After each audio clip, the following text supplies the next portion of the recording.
Alors, nous voulons nous excuser pour l'interruption qu'il y a eu tout à l'heure. Nous ne nous sommes pas vraiment rendus compte, mais malheureusement, vous n'avez pas pu suivre en direct. Alors, on vous envoie la vidéo maintenant, vu qu'on a pu enregistrer quand même. Alors que le Seigneur vous bénisse pour votre indulgence. Et comme je disais tantôt, il y a un personnage biblique qui m'a marqué, c'est l'apôtre Pierre. Et vous savez, Pierre fait partie des disciples, les premiers disciples que Jésus a appelés, qui marchaient avec lui. La Bible dit qu'il était en train de pêcher et ça faisait longtemps qu'il n'avait pas de poisson. Il y a eu une pêche miraculeuse et c'est à la suite de cela qu'il abandonne tout et suit Jésus. Alors, je ne sais pas combien de personnes qui sont capables de tout abandonner.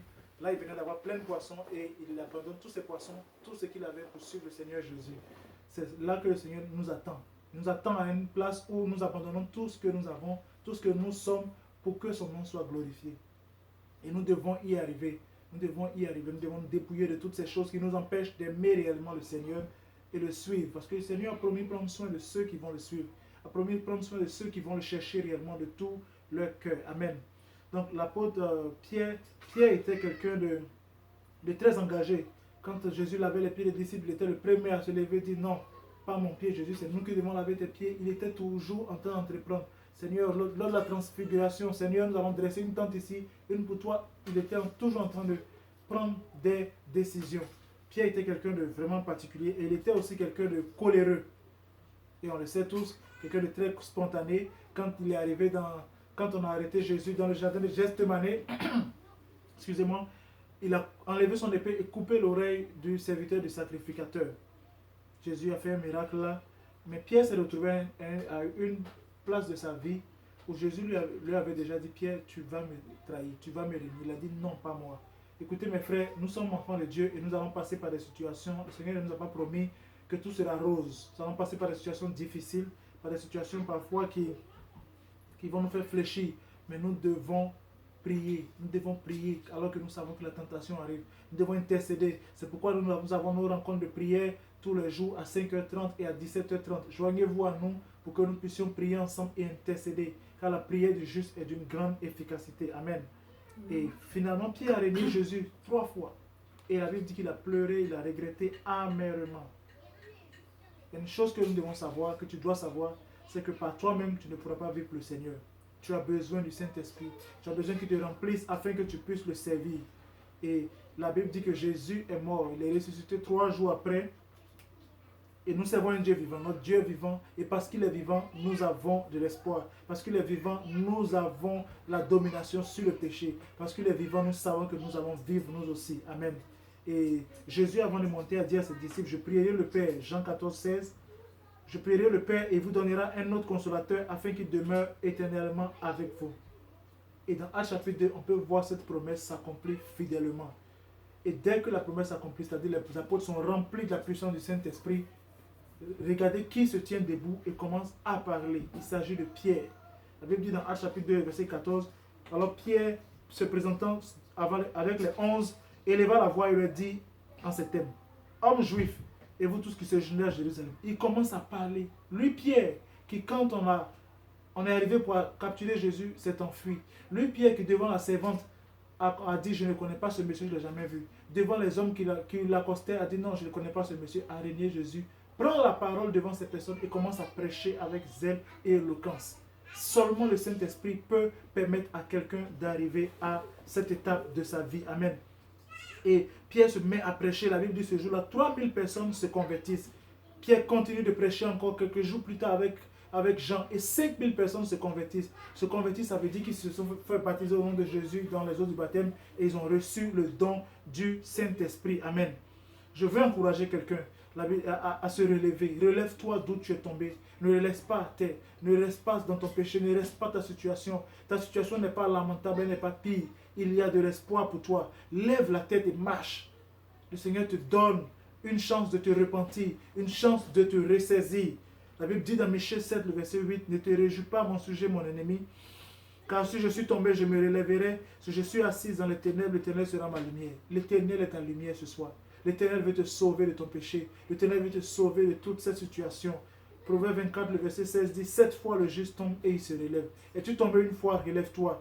2 fois, relève-toi. 3 fois jusqu'à 7, relève-toi. Tu tombes, relève-toi. Le Seigneur connaît ta faiblesse. Et il n'a pas promis que les choses seraient faciles, mais il nous a dit qu'aucune tentation ne sera au-dessus de nos forces. Ne restons pas dans ton péché. Le Seigneur veut te délivrer. Je veux prier avec toi. Je veux ordonner au nom de Jésus que tout péché, toute situation qui te maintient captif tombe au nom de Jésus. Que tout blocage dans ta vie, tout ce qui t'empêche de vivre pour le Seigneur, de lui plaire, tombe au nom de Jésus. Nous le réprimons au nom de Jésus. Est-ce qu'on peut prendre le temps de prier? Éternel, je veux prier, Papa, pour toutes ces personnes qui écoutent et qui traversent des situations difficiles, Papa. Je prie que tu te souviennes de tes serviteurs qui marchent, qui tombent, qui sont dans un quelconque péché. Délivre-les des liens de ce péché. Papa, saisis leur cœur comme tu as saisi le cœur de Saul. Et qu'ils te servent, qu'ils marchent dans tes voies. Au nom de Jésus, au nom de Jésus, Papa, lève-toi sur ton peuple, au nom de Jésus. Alléluia, gloire au nom de Jésus. Amen. Tu as besoin du Saint-Esprit. Par toi-même, tu ne vas point y arriver. Tu as besoin que le Seigneur te remplisse de sa puissance. Et le Seigneur, l'Esprit du Seigneur, c'est le Seigneur Jésus lui-même. L'Esprit de Dieu, c'est notre Dieu. C'est lui-même qui vient habiter en toi. Amen. La Bible dit dans Romains 8, le verset 9, vous ne vivez pas selon la chair, mais selon l'Esprit. Si du moins l'Esprit de Dieu habite en vous, si quelqu'un n'a pas l'Esprit de Dieu, il ne lui appartient pas. Cela veut dire que si tu n'as... Le jour que j'ai vu ce verset, j'ai été choqué parce que c'est sans équivoque. Si tu n'as pas l'Esprit de Dieu, il ne lui appartient pas. Accepter Jésus ne veut pas dire que tu appartiens à Jésus. Appartenir à Jésus, pour lui appartenir, il faut recevoir son Esprit. Romains 8, le verset 14 dit, car tous ceux qui sont conduits par l'Esprit de Dieu sont fils de Dieu. Nous sommes appelés fils de Dieu si nous avons l'Esprit de Dieu. Et tu peux recevoir l'Esprit de Dieu aujourd'hui. Tu peux recevoir le don du Saint-Esprit aujourd'hui même. Amen. C'est l'une des raisons principales pour lesquelles tu dois recevoir le Saint-Esprit. Pour être appelé enfant de Dieu. Pour être appelé fils de Dieu. Pour faire partie de la famille de Jésus. Amen. Nous recevons le Saint-Esprit pour être des témoins de Christ. Vous savez, le monde aujourd'hui a besoin de témoins. Témoins dans les hôpitaux, témoins dans les écoles, témoins dans nos lieux de travail, témoins dans nos quartiers, dans notre voisinage. Nous avons besoin de témoigner de Christ. Et vous savez, quand Simon-Pierre s'est retrouvé en face de cette servante, il n'a pas été capable de témoigner parce qu'il n'avait pas le Saint-Esprit. Il était disciple, mais pas témoin. Le disciple suit son maître. Regarde ce que son maître fait. Essaie de faire la même chose. Mais le témoin rempli du Saint-Esprit témoigne de Jésus, peu importe ce qui arrive. Alors qu'il n'a pas pu témoigner devant ces hommes qui l'ont interpellé, il témoigne devant plusieurs. Il se retrouve à témoigner et en prison. Quand on interdit de témoigner, il témoigne avec force et zèle parce qu'il a reçu maintenant la puissance d'en haut. Si tu reçois le Saint-Esprit, tu ne seras plus la même personne. Je me rappelle encore de quand je n'avais pas encore reçu le Saint-Esprit, comment je me sentais, comment je luttais avec certaines situations, comment je trébuchais, comment je me sentais. Et alors qu'un jour, j'entends le prédicateur qui invite à venir à l'hôtel, j'entends cette voix qui me dit ne va pas à l'hôtel, tu vas avoir honte, tu vas te sentir gêné. J'ai délaissé la haine, la gêne et la honte, je me suis avancé.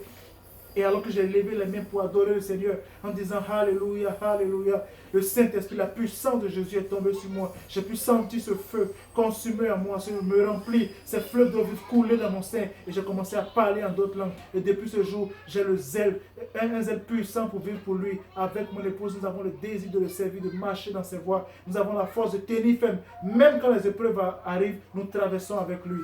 Sans le Saint-Esprit, nous sommes seuls. Mais quand nous avons le Saint-Esprit, nous sommes deux pour affronter toute situation à laquelle nous faisons face. Amen. La Bible dit dans 2 Pierre 1, le verset 21. Car ce n'est pas par une volonté d'homme qu'une prophétie a été jamais apportée, mais c'est poussé par le Saint-Esprit que des hommes ont parlé de la part de Dieu. C'est poussé par le Saint-Esprit. Poussé par le Saint-Esprit que nous pouvons témoigner dans les rues. Nous pouvons témoigner partout. Acte 1:8 dit, vous recevez une puissance et vous serez mes témoins. Nous recevons le Saint-Esprit pour être des témoins de Jésus. Pas pour faire des miracles, pas pour faire quoi que ce soit, mais pour être des témoins, pour prêcher Jésus, pour dire au monde que Jésus guérit, Jésus sauve, Jésus transforme et Jésus est vivant. Dans Acte chapitre 6, le verset 3, nous lisons l'histoire des disciples qui se retrouvent dans une situation où les femmes des hellénistes étaient lésées au niveau du partage de la nourriture. Et là, l'apôtre Pierre prend la parole. Et nous allons lire dans Acte chapitre 3, 6, pardon. Le verset 3, la Bible dit, Pierre et les 12 convoquaient la multitude des disciples et dit, il n'est pas convenable que nous laissions la parole de Dieu pour servir aux tables. C'est pourquoi, frères, choisissez parmi vous 7 hommes de qui l'on rende un bon témoignage, qui soient pleins d'Esprit Saint et de sagesse. Et nous les chargerons de cet emploi. Pour servir aux tables, pour servir la nourriture, on avait besoin des hommes qui étaient remplis de la puissance du Saint-Esprit. Écoutez, si tu veux chanter pour le Seigneur, tu as besoin du Saint-Esprit. Si tu veux faire partie d'une équipe d'intercession, tu as besoin du Saint-Esprit. Si tu veux évangéliser, tu as besoin du Saint-Esprit. Si tu veux prêcher l'évangile, la parole de Dieu, tu as besoin du Saint-Esprit. C'est la Bible qui le dit. Car si nous le faisons sans le Saint-Esprit, nous le faisons dans la chair. Et nous savons où la chair nous conduit. Amen. Amen. Romains 8, le verset 11 dit, « Et si l'Esprit de celui qui a ressuscité Jésus d'entre les morts habite en vous, celui qui a ressuscité Christ d'entre les morts rendra aussi la vie à vos corps mortels par son Esprit qui habite en vous. » Écoutez, quand la Bible dit que quand la trompette va sonner, au son de la trompette, les morts en Christ ressusciteront les premiers. Ces morts vont ressusciter. La puissance qui va les faire ressusciter, c'est la puissance de Jésus. C'est la puissance de Jésus. Et nous avons besoin de cette puissance si nous voulons ressusciter. La puissance, nous n'allons pas la recevoir à notre mort, mais avant, pendant que nous sommes vivants, c'est là que nous allons recevoir la puissance. C'est pourquoi tu dois la recevoir aujourd'hui même, afin de vivre pour le Seigneur. Comment savons-nous que quelqu'un a reçu le Saint-Esprit? Écoutez, moi, je n'ai pas la réponse à cette question. Mon épouse, ma merveilleuse épouse qui est là, mes frères, ni mes soeurs, personne n'a la réponse à cette question, mais nous pouvons trouver cette réponse seulement dans la Bible qui est la parole de Dieu. La Bible nous donne la réponse à cette question. Comment savons-nous que quelqu'un a reçu le Saint-Esprit? Lisons dans Marc 16, le verset 17. Voici les signes qui accompagneront ceux qui auront cru à mon nom. Qui auront cru à mon nom, ils chasseront les démons, ils parleront de nouvelles langues. Écoutez, quelqu'un qui a cru en Jésus, voilà ce qu'il doit suivre. Il doit pouvoir chasser les démons, il doit parler de nouvelles langues. Croire, ce n'est pas simplement dire je crois en toi Jésus, je fais ceci. Croire implique une action. Parce que j'ai cru, j'accepte de me faire baptiser au nom de Jésus et je reçois le don du Saint-Esprit pour vivre pour lui. Amen. La Bible dit dans Actes chapitre 2, le verset 4. Des langues semblables à des langues de feu l'une des autres et se posaient sur chacun d'eux. Ils furent remplis tous du Saint-Esprit et ils se mirent à parler en d'autres langues selon que l'Esprit leur donnait de s'exprimer. Les apôtres ont reçu le Saint-Esprit, ils parlaient en d'autres langues. Quelqu'un m'a dit une fois dans une étude biblique, le signe du Saint-Esprit, c'est la joie. Écoutez, il y a plein de personnes dans la rue qui prennent la drogue, qui boivent de l'alcool, qui font plein de choses qui ne sont pas agréables et qui sont en joie, qui rient, qui dansent, qui sont en joie. Quand l'équipe de football marque un but, les gens sautent dans le stade, ils sont en joie. Mais ce n'est pas le signe du Saint-Esprit, la joie. Le signe du Saint-Esprit, c'est le parler en langue, comme nous le lisons dans la parole de Dieu. Dans Actes chapitre 10, le verset 44, Pierre se trouve chez Corneille, il prêche la parole et la Bible dit au verset 44, comme il prononçait encore ces paroles, le Saint-Esprit descendit sur tous ceux qui écoutaient la parole. Tous les fidèles circoncis qui étaient avec Pierre furent étonnés de ce que le don du Saint-Esprit était aussi répandu sur les païens. Comment ils ont su que le Saint-Esprit était répandu sur les païens? Verset 46, car ils les entendaient parler et glorifier Dieu. Alors Pierre dit, par la suite, pouvons-nous refuser les eaux de baptême à ceux qui ont reçu le Saint-Esprit comme nous? Nous devons savoir que nous avons besoin de recevoir le Saint-Esprit avec l'évidence du parler en langue. Tu dois le recevoir. Si tu ne l'as pas encore reçu, c'est un temps favorable. C'est une période agréable pour le recevoir. Tu peux juste nous laisser ton téléphone. Nous pourrons te contacter, prier avec toi. Tu peux, pendant que nous parlons, élever la main et les mains vers le ciel. Et le Seigneur te remplira de son esprit. Amen. Dans Actes chapitre 19, le verset 6, l'apôtre Paul rencontre les disciples de Jean, des gens qui avaient été baptisés du baptême de Jean, du baptême de la repentance.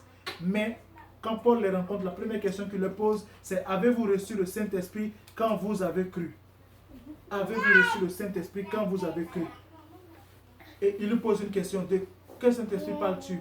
Et par la suite, l'apôtre Paul leur explique de quoi il s'agit, de quel baptême il s'agit. Et la Bible dit au verset 6, sur ces paroles, il fut baptisé au nom du Seigneur Jésus. C'était au nom de 12 personnes. Ils ont été non seulement baptisés, mais lorsque Paul leur eut imposé les mains, le Saint-Esprit vint sur eux et ils parlaient en langue et prophétisaient. Ils parlaient en langue et prophétisaient. On a entendu beaucoup de choses alors que nous étions dans un système passé, que le Saint-Esprit n'était pas, le Saint-Esprit était satanique, et le parler en langue était satanique, pardon. On a entendu dire que le parler en langue était satanique, que le parler en langue n'était pas biblique, parce que ça ne fait pas de sens à notre esprit. Mais voilà ce que dit la parole de Dieu dans Isaïe 28, le verset 11. Eh bien, c'est par des hommes aux propos inintelligibles, à la langue barbare, que l'Éternel parlera à ce peuple. L'Éternel avait prophétisé qu'il parlera à son peuple par des langues inintelligibles. Quand je parle en langue, ça ne fait pas de sens à tes yeux, à mes yeux, mais ça fait du sens aux yeux de Dieu. Quand je parle en langue, c'est des soupirs inexprimables que le Seigneur utilise pour exaucer mes prières. Quand je parle en langue, c'est des paroles qui sortent, qui ne font pas de sens certainement, comme à l'esprit humain, mais elles font du sens aux yeux de Dieu. Et elles sont puissantes pour guérir, pour opérer dans le spirituel. C'est pourquoi je parlerai en langue, je prierai en langue, je prophétiserai en langue, afin de voir la main du Seigneur bouger. Et je t'exhorte, mon frère, ma soeur, à désirer ardemment être rempli du Saint-Esprit.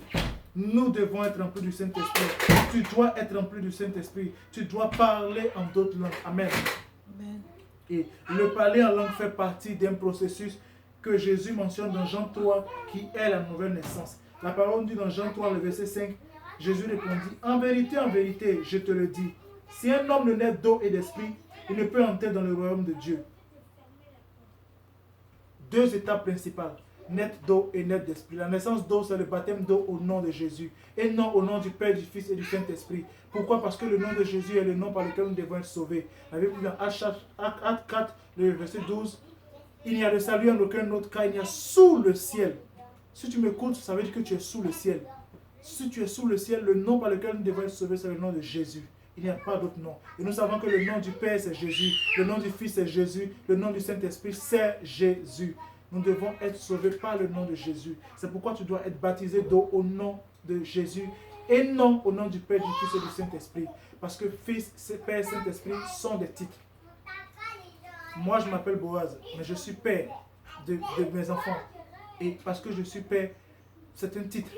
Quand je vais à la banque échanger de l'argent, on ne me demande pas, monsieur père, voulez-vous échanger votre argent de cette manière? Non. C'est mon nom qu'on prononce. Je suis fils parce que mon père s'appelle Kona, je m'appelle Kona exactement. Et j'ai un esprit en moi, mais ça ne fait pas de moi trois personnes différentes, c'est la même personne. Donc le nom du Père, quand Jésus dit baptisez-les au nom du Père, du Fils et du Saint-Esprit, Pierre a si bien compris, c'est pourquoi le jour de la Pentecôte, il prêche et il dit à tous, repentez-vous et que chacun de vous soit baptisé au nom de Jésus pour le pardon de vos péchés. Si tu veux que tes péchés soient pardonnés, sois baptisé au nom de Jésus. Acte 22, le verset 16 nous dit, lève-toi, que t'as-tu, sois baptisé et lavé de tes péchés en invoquant le nom du Seigneur. Pour être lavé de nos péchés, nous devons invoquer le nom du Seigneur. Car quand nous invoquons son nom, son sang vient et son sang nous purifie. Comme Pierre l'a prêché, la première étape de la nouvelle naissance, c'est la repentance. La repentance, c'est confesser son péché. Dire, Seigneur, me voici, je suis un menteur, je suis orgueilleux, je suis colérique. Seigneur, j'ai besoin de toi, pardonne-moi. Seigneur, je prends de la drogue, pardonne-moi. Et alors que je le dis, si ma drogue se trouve à droite, je commence à marcher à gauche, loin de cette drogue. Je me détourne un virage à 360 degrés pour prendre une direction contraire afin de me marcher en direction opposée de ce péché. La repentance n'est pas simplement la confession, mais la confession est un regret sincère et un abandon total. Alors que nous nous repentons, la deuxième étape, c'est le baptême d'eau au nom de Jésus. Le livre de Colossiens nous dit tout ce que vous faites, faites-le au nom du Seigneur Jésus. C'est pourquoi quand nous mangeons, nous prions au nom de Jésus. C'est pourquoi quand nous chassons les démons, nous les chassons au nom de Jésus. C'est pourquoi quand nous dormons, nous prions au nom de Jésus. Mais quand il s'agit de se faire baptiser, nous devons nous faire baptiser au nom de Jésus. Car le pouvoir, la puissance se trouve dans le nom de Jésus. Amen. Et la troisième étape, c'est le baptême du Saint-Esprit. C'est pourquoi Pierre dit, repentez-vous, que chacun de vous soit baptisé pour le pardon de vos péchés et vous recevrez le don du Saint-Esprit. Car la promesse est pour vous et pour vos enfants et pour tous ceux qui sont au loin. Amen. Cette promesse du Saint-Esprit est pour tous. Et parce que l'évangile tel que prêché par Pierre et Jean, prêché par Pierre sur le jour de la Pentecôte, était ce que le Seigneur voulait voir ses enfants faire. La Bible dit dans Acte 2, chapitre 2, le verset 47, et le Seigneur ajoutait chaque jour à l'église ceux qui étaient sauvés. Le Seigneur confirmait par les signes et des prodiges, par la conviction du péché, et il ajoutait des âmes dans l'église, parce que ce que les disciples prêchaient était vrai. Alors si on t'a prêché dans le passé des choses comme on m'a prêché à moi, qu'il fallait juste croire au Seigneur Jésus et recevoir le Saint-Esprit, sache que c'est faux, mon frère, ma soeur. La Bible dit le contraire. Nous recevons le Saint-Esprit quand nous commençons à parler en langue sous l'action du Saint-Esprit, la puissance du Saint-Esprit.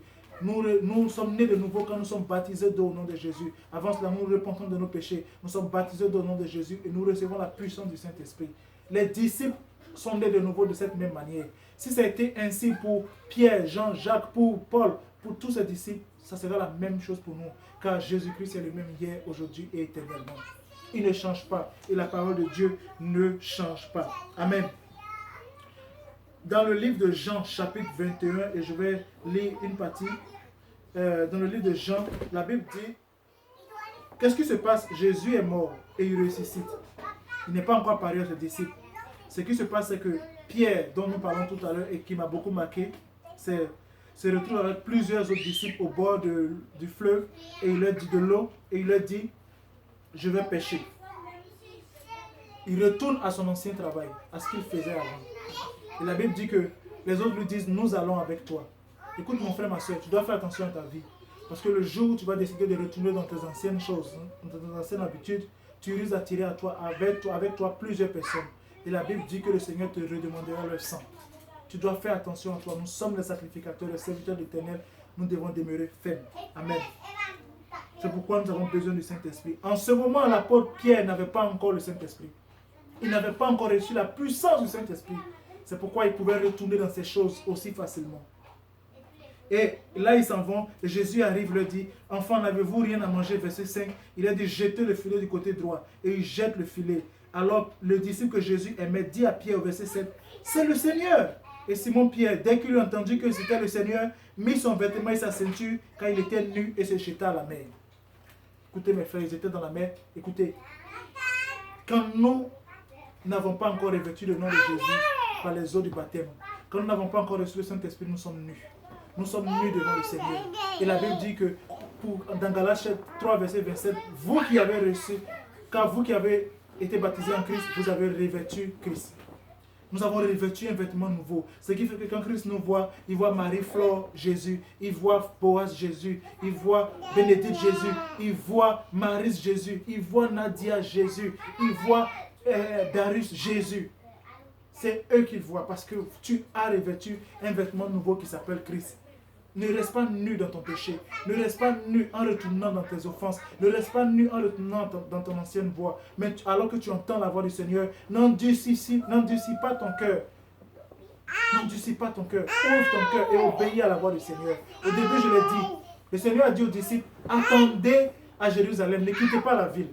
Les disciples ont obéi et ils ont attendu et ils ont eu la promesse. Mais si nous désobéissons à la voix du Seigneur, nous nous exposons à des choses pas agréables. Nous nous exposons à la colère du Seigneur. Amen. Amen. Quand Pierre a reçu le Saint-Esprit, il est devenu différent. Il n'est plus retourné en arrière, péché. Il n'est plus retourné dans ces choses qu'il pratiquait. Mais il est demeuré ferme. Et quand bien même on le fouettait, on le battait, on le mettait en prison, il continuait de prêcher Jésus. Il est demeuré ferme. Si tu veux voir un changement s'opérer dans ta vie, tu dois recevoir le don du Saint-Esprit. Tu dois te remplir de la puissance de Jésus afin que cette puissance puisse te permettre de vivre pour Christ. Afin que la puissance de Christ puisse te permettre d'honorer sa parole, d'être un témoin fidèle. Amen. La Bible dit dans Jean, le verset 7 au verset 37, le dernier jour, le jour de la fête, le grand jour de la fête, Jésus, se tenant debout, s'écria, si quelqu'un a soif, qu'il vienne à moi et qu'il boive. Aujourd'hui, tu peux recevoir le don du Saint-Esprit.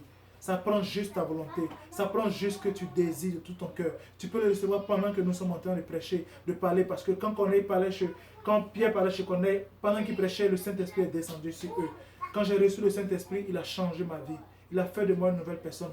Il m'a fait laisser beaucoup de péchés, beaucoup de choses qui m'empêchaient, tous ces péchés qui m'empêchaient de suivre et de vivre le Seigneur. Il a mis dans mon cœur un désir ardent et puissant de le servir, une passion pour sa parole, afin de l'honorer. Il a changé ma vie et celle de mon épouse. Il a fait de nous ces témoins. Il veut le faire dans ta vie. Il veut le faire dans ta vie, toi aussi. Il veut changer ta vie. Le Seigneur veut changer ta vie. Le Seigneur veut t'amener à une autre dimension. Et cela prend juste ta volonté. Cela prend juste ta volonté parfaite. Amen. Alors, là que nous sommes en train de terminer, tout ce que je peux te demander, c'est de lever les mains là où tu te trouves et de commencer à adorer le Seigneur. Commence à l'adorer. Commence à dire Alléluia, Alléluia, Alléluia. Alléluia, c'est la plus grande adoration que nous pouvons donner au Seigneur. Moi, je suis baoulé. Dans ma langue, c'est Alléluia. Chez les Bétés, c'est Alléluia. Chez les Espagnols, c'est Alléluia. Chez les Québécois, c'est Alléluia. Chez les Arabes, c'est Alléluia. Partout, ça va être Alléluia.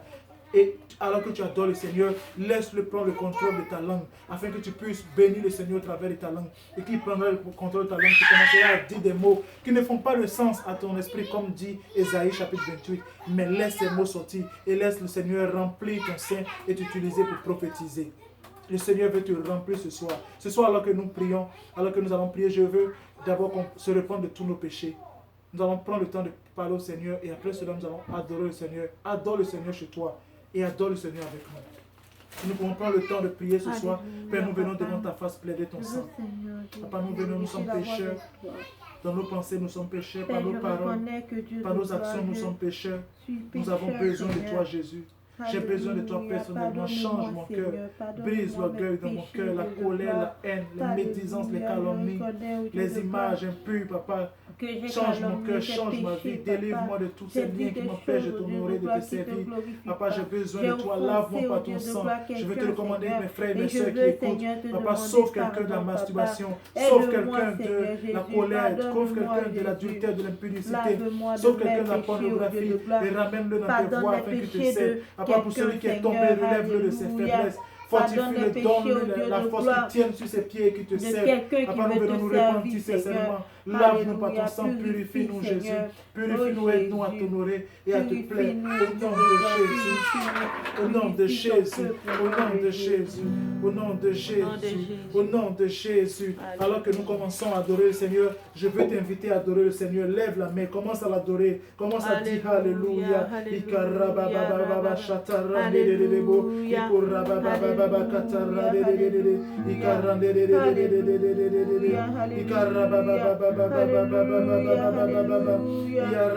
Adore le Seigneur, lève les mains simplement et adore-le. Adore-le.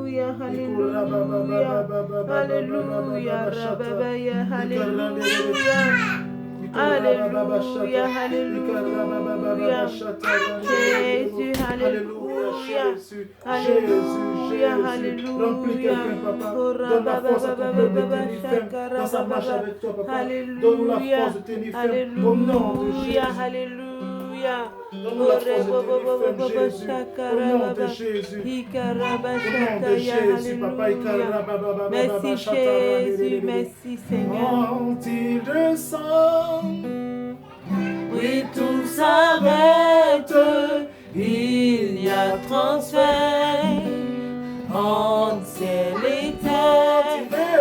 Quand il descend, l'atmosphère change, il y a transfert entre ciel et terre.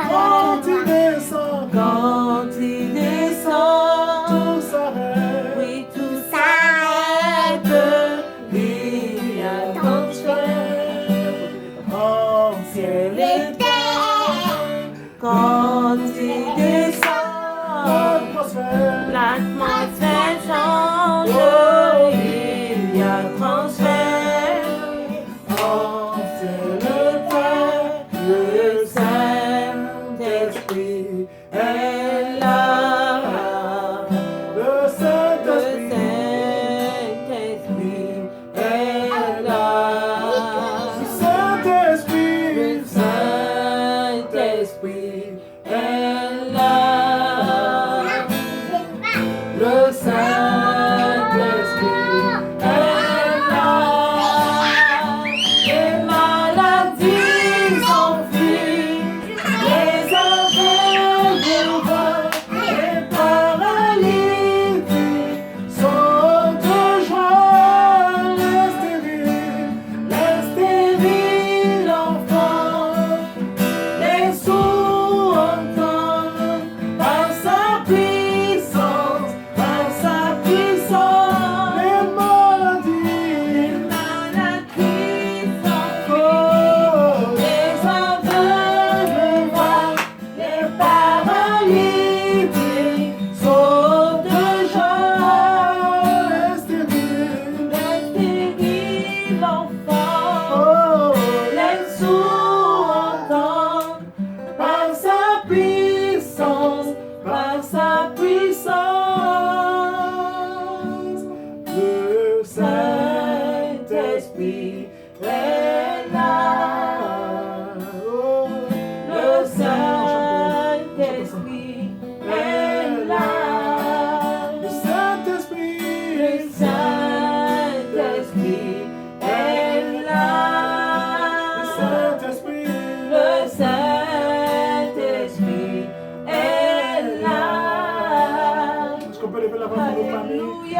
Jésus, Papa, sauve nos familles, sauve mon cousin, sa femme, Alléluia, sauve mon frère, sa famille, sauve mes Alléluia, soeurs, Papa, sauve nos Alléluia. maisons, Je Jésus. veux que ma Papa, famille nom de reçoive Jésus, le Papa, Saint-Esprit, nom au de Dieu de gloire. Remplis mes frères, remplis mes soeurs, remplis, au Dieu de gloire. Sauve ma famille, sauve, au Dieu de gloire, mes frères, mes soeurs, Seigneur. Sauve, au Jésus, Alléluia. Sauve mes amis, Jésus. Sauve, au Dieu de gloire. Enlève les écailles des yeux, au Dieu de gloire. Alléluia, Jésus.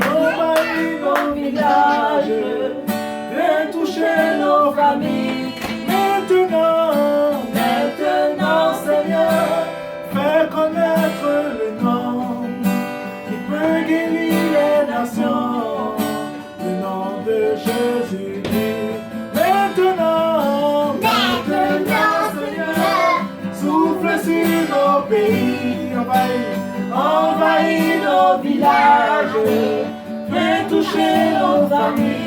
Maintenant, maintenant, Seigneur, fais connaître le nom qui peut guérir les nations, le nom de Jésus-Christ. Oh, le nom de Jésus-Christ. Oh, tu es celui. Tu es celui qui ouvre les yeux des aveugles. Tu es celui qui change la vie. Tu prononces les paroles de ceux qui étaient morts. Reprends-lui,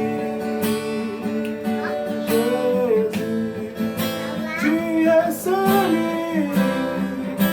celui qui ouvre les yeux des aveugles. Tu es celui qui change la vie. Jésus, tu prononces une parole, c'est qui était mort. Reprends-lui, Jésus. Maintenant, Seigneur, souffle sur nos pays. Envahis nos villages, viens toucher nos familles.